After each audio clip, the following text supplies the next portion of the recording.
मित्रों, अगर आप चाहते हैं आपके शरीर में बुढ़ापे के लक्षण जल्दी नज़र ना आए, तो दोस्तों अपने डेली रूटीन में अपनी डाइट में विटामिन डी और कैल्शियम से भरपूर चीज़ों का सेवन करें।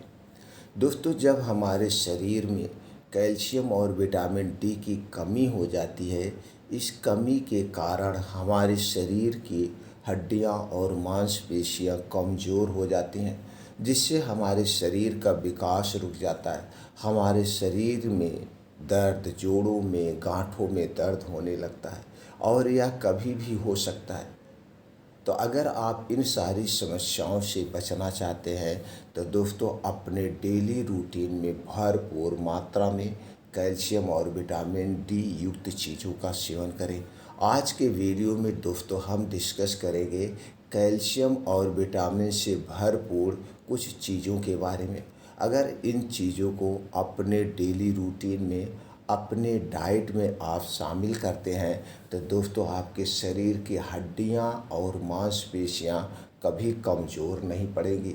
और जिसके शरीर की हड्डियां मोटी होती हैं, हड्डियां मजबूत होती हैं, दोस्तों उनके शरीर में बुढ़ापे के लक्षण जल्दी नज़र नहीं आते। दोस्तों, बुढ़ापा सबको आता है, लेकिन जब हमारे शरीर में प्रोटीन, विटामिन, कैल्शियम की कमी हो जाती है, कमी के कारण हम दोस्तों जवानी में भी बूढ़े दिखने लगते हैं। और जब हमारे शरीर में इन प्रोटीन, विटामिनों की कमी होती है, कमी के कारण हड्डियां कमज़ोर होना, मांसपेशियां कमज़ोर होना, नसें कमज़ोर होना, बालों का झड़ना, दांतों का टूटना, तरह तरह की बीमारियां होने लगती है।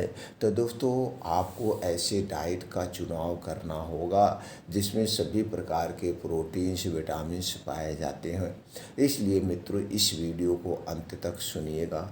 सुनने के बाद जो जानकारी आपको मिलेगी, ये जानकारी अपने यार दोस्तों के साथ ज़रूर शेयर करना।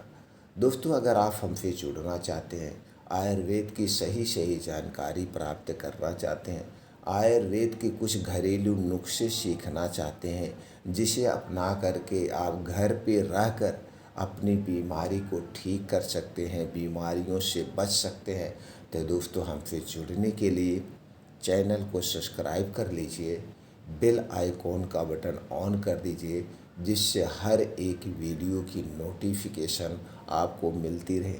तो चलिए मित्रों, जानते हैं हमें किन चीज़ों का प्रयोग करना चाहिए जिससे हमारे शरीर की हड्डियां मजबूत बनी रहे। सबसे पहले दोस्तों हमें अपने डेली रूटीन में डेयरी उत्पादों का सेवन करना चाहिए। दूध, दही, मट्ठे का सेवन करना चाहिए, लेकिन ये जो दूध, दही, मट्ठा है, ये आपके घर का होना चाहिए। दूध, दही, मट्ठा पैकेट का नहीं लेना चाहिए। दोस्तों, जो पैकेट का दूध, दही, मट्ठा, पनीर मिलता है, ये सेफ नहीं होता है और इसके साथ प्रोसीजर किया जाता है। दूसरे जो इसका सबसे ज़्यादा नुकसान है, इसे प्लास्टिक में रखा जाता है। प्लास्टिक एक कैंसर कारक तत्व है। दोस्तों, हमें जहाँ तक हो सके प्लास्टिक में रखी हुई चीज़ों का सेवन नहीं करना चाहिए।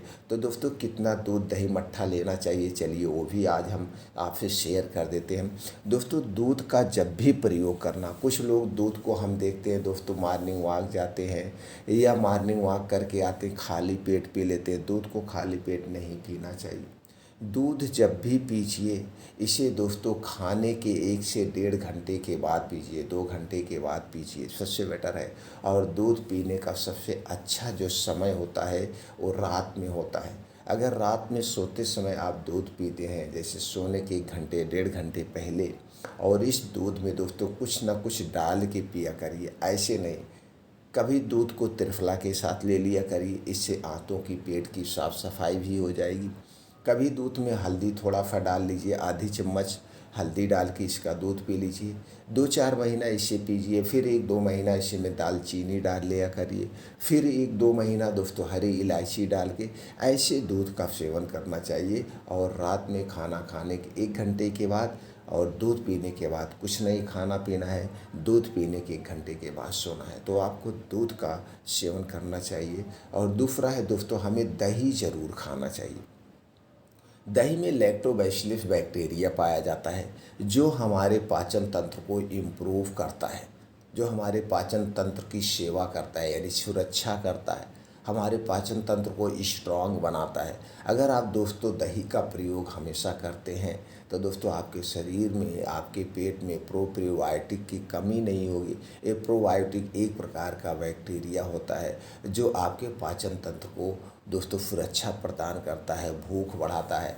तो दही का सेवन कब करना चाहिए? दही मित्रों जब भी खाइएगा मिट्टी के बर्तन में जमा के खाइएगा। दही जब भी खाइएगा मिट्टी के बर्तन या कांच के बर्तन में ही खाना चाहिए, इसके अलावा किसी बर्तन में नहीं खाना चाहिए। दही का सेवन आप दोपहर में करिए, खाना खाने के 1 से 1.5 घंटे के बाद। एक दिन में हमें दोस्तों 1 कटोरी दही खाना चाहिए। और दही में दोस्तों नमक कभी मत मिलाना। अगर आप दही में नमक मिलाएंगे तो इसका जो दोस्तों इसमें लैक्टोबैसिलस बैक्टीरिया पाया जाता है वो दोस्तों नष्ट हो जाता है। दही जब भी खाना इसमें थोड़ा सा गुड़ या जीरा पाउडर डाल के इसका सेवन करना दोस्तों सबसे बेस्ट तरीका है। तो दूध, दही, मट्ठा, पनीर और पनीर की सब्ज़ी जब भी खाना, इसे पनीर की सब्ज़ी को दिन में खाना। पनीर की सब्ज़ी रात में नहीं खाई जाती है क्योंकि इसमें हाई प्रोटीन होता है, इसलिए इसे दिन में खाना चाहिए। तो दोस्तों दूध, दही, मट्ठे का प्रयोग करना चाहिए। अगर आप अंडे का सेवन करते हैं, आप मांसाहारी हैं, तो दोस्तों अंडे का सेवन कर सकते हैं। लेकिन अंडा जब भी खाना इसे 2 दिन में खाना, रात में मत खाना। और दोस्तों उसके बाद अगर आप अंडा नहीं लेते हैं तो आप शाकाहारी हैं, तो शाकाहारी के लिए दोस्तों मशरूम सबसे अच्छा ऑप्शन है। मशरूम में antioxidant, fibre, calcium, protein, vitamin C जैसे तत्व पाए जाते हैं। यह फास्फोरस से भरपूर होता है। तो दोस्तों लेकिन मशरूम की सब्ज़ी कब खाना चाहिए? मित्रों मशरूम की सब्ज़ी जब भी खाना, इसे दिन में खाना, रात में मत खाना। मशरूम की सब्ज़ी कभी बासी मत खाना। मशरूम की सब्ज़ी कभी दोस्तों उबाल के मत खाना।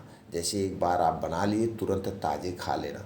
मशरूम की सब्ज़ी वैसे दोस्तों काटने भर से ही इसके प्रोटीन निकल जाते हैं, इसलिए मशरूम की सब्ज़ी ताज़ी बना के तुरंत खाना चाहिए।